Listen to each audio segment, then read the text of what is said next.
दिन पहले जब मीरा ने अपनी तीसरी बेटी को जन्म दिया, उसके बाद अचानक से उसकी तबीयत बिगड़ने लगी और वो मर गई। उसकी मृत्यु के बाद उसके मृत शरीर से लिपटकर उसकी दोनों बेटियां रीमा और सीमा अपनी नवजात बहन छुटकी को गोद में उठाए रोने लगी। माँ, माँ क्या हो गया माँ? उठो ना माँ, जागो ना, आंखें खोलो ना माँ।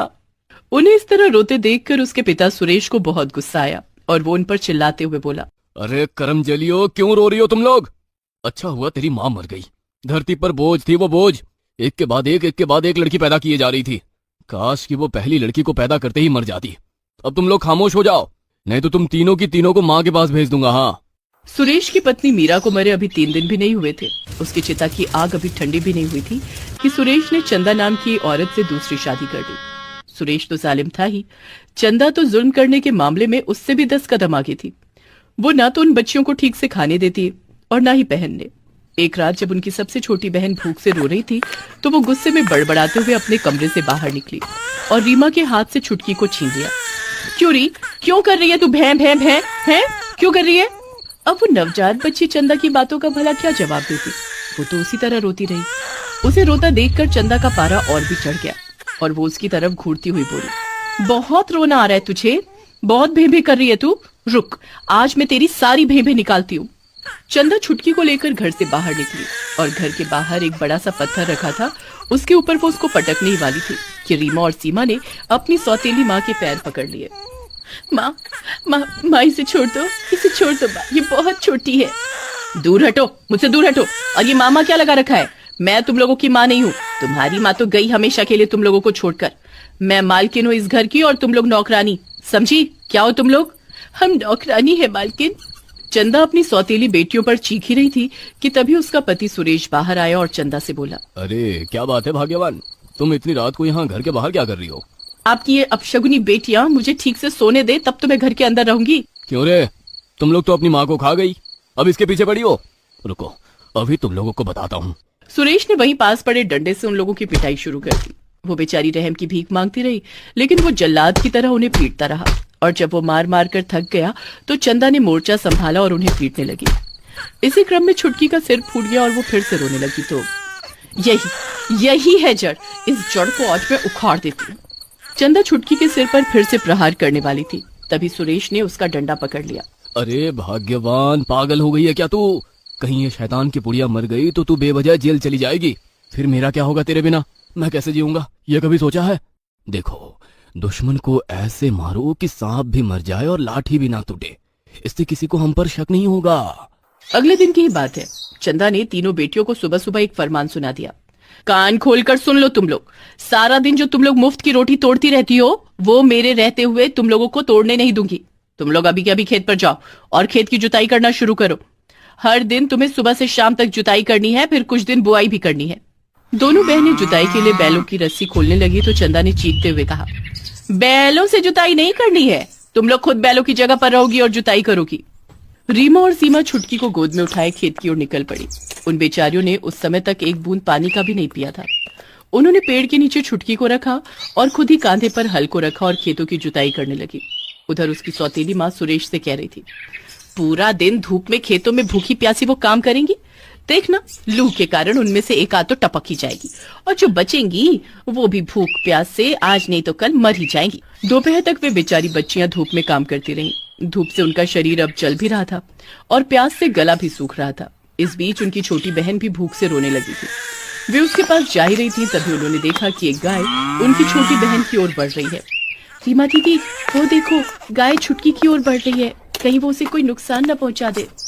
वो दोनों दौड़कर गाय की ओर बढ़ी, लेकिन वो गाय तो छुटकी के पास जाकर खड़ी हो गई और उसे अपना दूध पिलाने लगी। दोनों बहनों को यह देखकर बहुत आश्चर्य हुआ। उसे अपनी माँ की याद आ गई। जब वो जिंदा थी तो कैसे उन दोनों बहनों का ख्याल रखती थी। रीमा और सीमा उस गाय की पीठ को सहलाने लगी तो वो जोर जोर से रंभाने लगी। उसके बाद उस गाय ने एक अद्भुत चमत्कार वहां किया। उसने अपनी आंखें बंद की और आसमान की ओर देखने लगी। अचानक वहां पर तरह तरह की खाने की चीजें भी आ गई। अरे सीमा, ये देखो, ये खाने की चीजें कहाँ से आ गई? ये तो कोई जादुई गाय है। उन्होंने उस गाय का शुक्रिया अदा किया और भरपेट खाना खाया। खाना खाने के बाद जब वो खेत को फिर से जोतने लगी तो उन्होंने देखा कि उस गाय ने तो पहले ही पूरा खेत जोत दिया है, लेकिन अचानक वो गाय न जाने कहाँ गायब हो गई। उसी शाम की बात है। क्या कहा तुम लोगों ने? सारा खेत जोत दिया है? ये तो असंभव है। आप खेत पर जाकर देख सकती हैं मालकिन।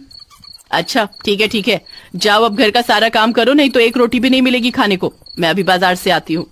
चंदा के बाजार जाने के बाद वो गाय न जाने फिर वहां पर कहां से आ गई। उसने अपनी जादुई शक्ति से घर का सारा काम भी कर दिया। यही नहीं, उन्हें भरपेट खाने को भी दिया। चंदा जब बाजार से आई तो उसने देखा कि घर का सारा काम हो गया है। उसे बहुत आश्चर्य हुआ कि आधे घंटे में कोई सारा काम कैसे कर सकता है। क्या बात है, ये लड़कियां कोई काला जादू सीख गई हैं क्या? पहले तो शाम तक पूरी खेत की जुताई कर दी और अब आधे घंटे में घर का काम भी कर दिया। उस दिन के बाद वो गाय सीमा और रीमा की मदद खेत पर भी करती और घर पर भी।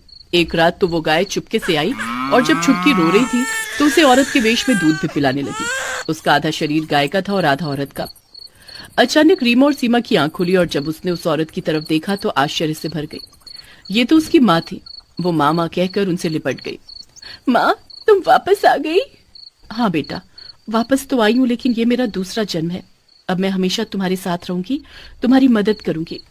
इसी तरह सब कुछ चल रहा था कि एक दिन अचानक चंदा को फिर से छुटकी के रोने से चिढ़ हो गई और वो उसे उठाकर फिर से पत्थर पर पटकने वाली थी। तभी दोनों बहनों ने फिर से उसे रोका, लेकिन उसने उन दोनों को धक्का मारकर नीचे गिरा दिया। लेकिन तभी वो गाय वहां आई और उसे अपनी सींगों से उठाकर नीचे पटक दिया। चंदा को उस गाय पर बहुत गुस्सा आया।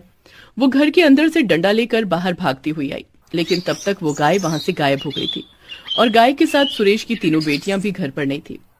चंदा और सुरेश ने उन्हें बहुत खोजा और जब वो नहीं मिली तो अच्छा ही हुआ वो यहाँ से खुद ही भाग गई, नहीं तो आज नहीं तो कल तो यहाँ से उन्हें भागना ही था या यही मरना था।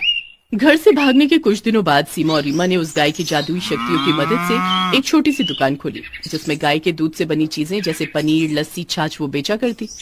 उनकी वो दुकान खूब चल निकली और धीरे धीरे उनकी तरक्की होने लगी। लेकिन जब ये बात चंदा और सुरेश को पता लगी तो अरे, मुझे तो पहले ही शक था उन लड़कियों ने जरूर कोई काला जादू सीखा है, तभी तो सारा काम चुटकी में कर लेती थी। और अब तुम कह रहे हो कि उन्होंने मार्केट में फिर से एक बड़ी दुकान खोली है।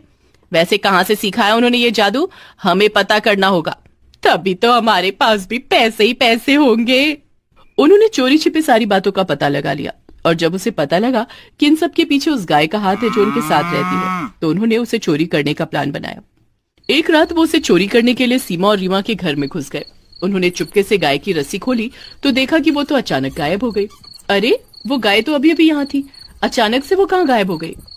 कुछ देर बाद उन्हें वही गाय किसी और जगह बंधी दिखी और जब उन्होंने उसकी रस्सी फिर से खोली तो वो फिर गायब हो गई। अरे भाग्यवान, ये क्या हो रहा है? आखिर वो गाय गायब कहाँ हो जा रही है? वो दोनों परेशान होकर इधर उधर देख ही रहे थे कि तभी वो गाय उनकी तरफ गुस्से से दौड़ती हुई आई और उन्हें अपनी सींग पर उठा लिया और जोर जोर से घुमाने लगी। अरे ये क्या कर रही हो गौ माता? अरे छोड़ दो हमें। गाय ने अपनी सींग मार मार कर उन्हें लहूलुहान तो किया ही, उनकी हड्डियां तक तोड़ डाली। वे लोग किसी तरह वहां से भाग निकले और फिर कभी वहां वापस लौट कर नहीं आए। तीनों बहनें खुशी खुशी रहने लगी।